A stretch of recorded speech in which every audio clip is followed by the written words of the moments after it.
9 News Mornings at 5 a.m. starts right now. Taking a live look outside on your Monday morning, dark and early over downtown Denver, getting ready for another hot day out there, reaching 92 degrees later this afternoon. We saw some storms this morning. We're going to get to Chris here in just a moment for a check of that forecast. First, we want to wish you a happy Monday. I'm Jordan Chavez. And I'm Erica Lopez in for Corey Rose this morning. We do want to check in with Chris because the heat is sticking around, my friend. Yeah, it is. Boy, summer just doesn't want to kick it, does it? No, unfortunately. We saw some lightning right now. There we go. I was waiting for it. It never happens when I'm on camera. I was like, this is the right one to pick it up. There it is. Some of that lightning off in the distance. That gets me excited. There we go. Let's wait for it. Let's get another strike. Come on. Come on, Mother Nature. Do you think? No. Of course, you wish for it, but we'll keep it on Akron here for a quick second. This, by the way, courtesy of our, there we go, the Viera wireless camera showing some of that lightning out over the eastern plains. If you're joining us from the Denver area, around 1 a.m. in Green Valley Ranch, we had a storm, and we've had some across the north and east metro areas, parts of the north and east metro area last few hours as well. 60s eastern plains, there are those storms pushing their way off to the north and east. Akron seeing some of that lightning. It's from this storm up by Raymer and along Highway 14 here in eastern Weld County, and also east of Greeley seeing some storms as well. Otherwise today, we're going to clear those on out pretty quickly. Low 90s today. And those overall headlines, it gets even hotter before.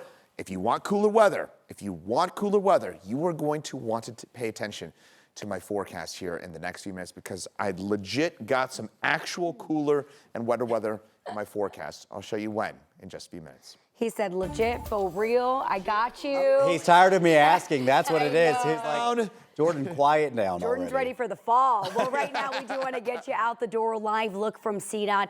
I-25 and 20th Avenue Mile High exit here, where as the cars pass by, you can kind of see a few cones still lingering on the interstate. So what we have is a couple right lanes closed off on the northbound side of I-25. This is something we've been dealing with all summer long. No big surprise. We usually see this clear between 5:30 and 6 o'clock. Right now, low impact, no delays, but we'll keep an eye on things if it does linger a little bit further into the morning drive. Taking you over to our map right now to check in really quickly. Quiet on your Monday morning, which is pretty standard. No issues on our main interstates as far as delays are concerned. We are clear on both sides of 225. We do have a heads up for anyone driving to Boulder from Estes Park. CDOT will be replacing signs along Highway 36. So this project is going to start in Estes Park near the intersection of Highway 34 and Highway 36. It will end in Boulder near J Road. Officials say they're going to be removing 660 signs and installing nearly 900 new ones. It's all designed to improve reflectivity and safety for nighttime drivers. The project is expected to be finished by the end of November.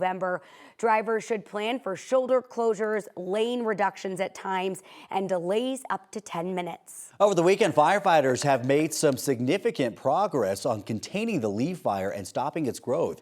It's on the cusp of becoming the third largest fire in Colorado's history. There's actually a team of wildland paramedics keeping a close eye on firefighters. Logan Opolinski is a Denver health paramedic deployed as a wildland medic, and he's been in Meeker for more than a week now, ready to jump in should a firefighter get hurt. You know, things happen, and when you're out in Meeker, Colorado, well, beautiful, it is quite remote. It's good to have immediate access to like ALS providers and quality healthcare to make sure that an injury doesn't become a travesty. The continued hot, dry weather and the winds could make the next few days tough for crews working to get that leaf fire under control. But experts say a cool down next weekend, like you heard Chris talking about, could make a big difference. Meanwhile, the elk fire is now 100% contained. That one started right outside the town of Meeker in Rio Blanco County. It does not mean that the fire is completely out, of course. Officials say the fire has burned more than 14,000 acres, or about 22 square miles. Deputies have arrested 2 men accused of starting the Oak Fire. This started just west of Pagosa Springs last Sunday. The Archuleta County Sheriff's Office says the men illegally started the fire in a barrel. It then quickly spread through the subdivision, forcing evacuations. The fire burned 75 acres before firefighters could contain it. They are both facing several arson charges. Denver spent $9 million on a hotel that it promised to turn into homeless housing, but more than 2 years later, not a single person has lived there. Now, the city wants to sell that same property for just $10.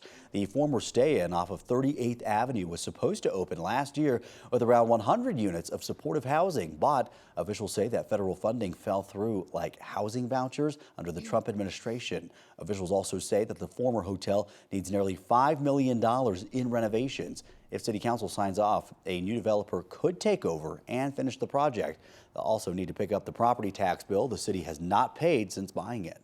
An affordable housing complex off of Colfax Avenue damaged by fire earlier this year will now be redeveloped.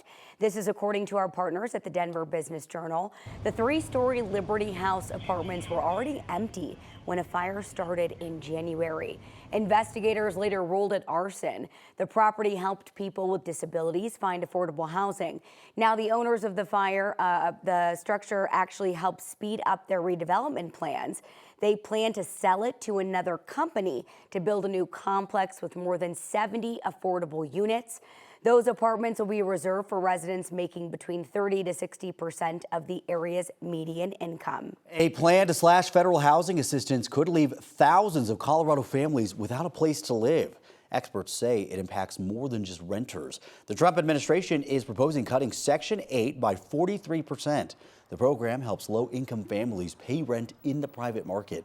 Andy Proctor runs the FHL Bank Topeka Affordable Housing Institute at MSU Denver. He says if Congress approves the cut, 33,000 Coloradans, depending on Section 8, could feel the impact fast. The new fiscal year starts October 1st. Economists stress the burden does not disappear. It just shifts, eventually rippling through the state's economy.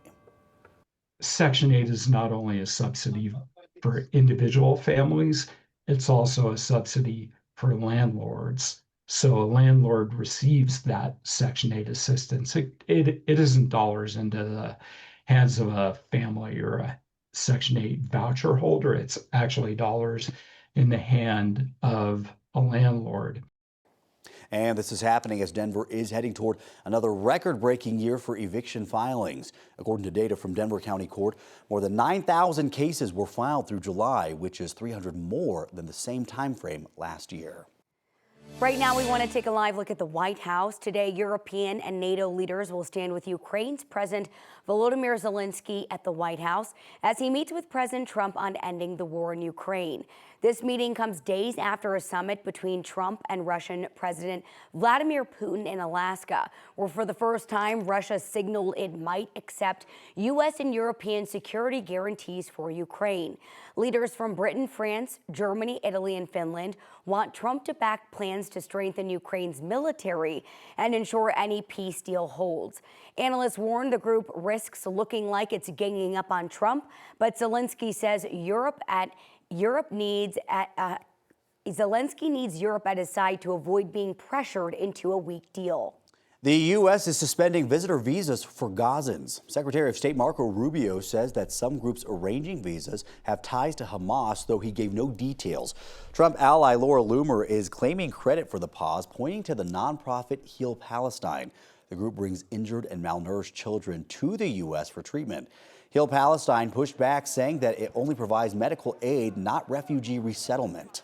This morning, forecasters are keeping an eye on Hurricane Erin as it continues to barrel through the Caribbean.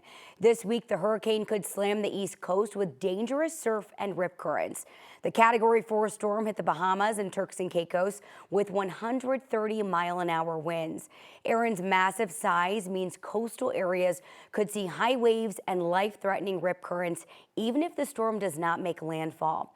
North Carolina's Dare County has declared an emergency and evacuated Hatteras Island, warning that Highway 12 could wash out.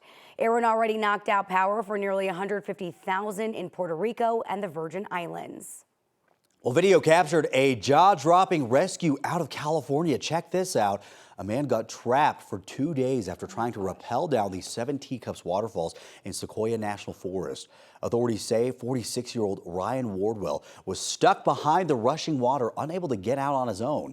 First responders launched a massive search using planes, infrared cameras, and even a drone, and finally found him alive. They were able to lower me perfectly right next to him, and I was able to get him in the recovery suit, hook him up, and get him back into the helicopter. Wow. Well, after Wardwell was rescued, he was checked out by paramedics at the scene and was soon released to his family.